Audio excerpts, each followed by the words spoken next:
السلام عليكم ورحمة الله وبركاته.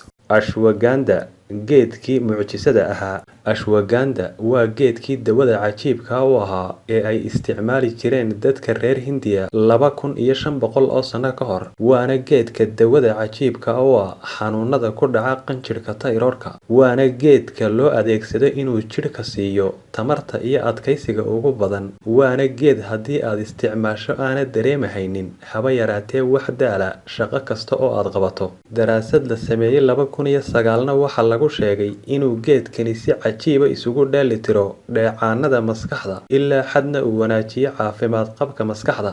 waana geedka dejiya oo wanaajiya dhammaanba neerfayaasha jidhka kana dhiga guud ahaanba jidhka mid degan oo faraxsan.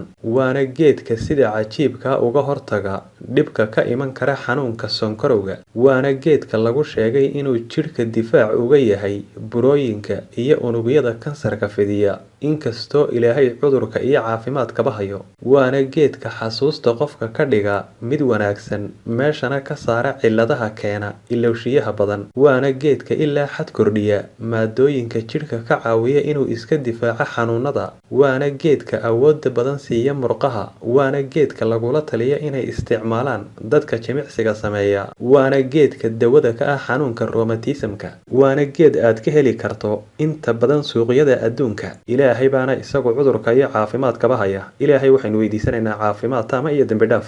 mahadsanidin.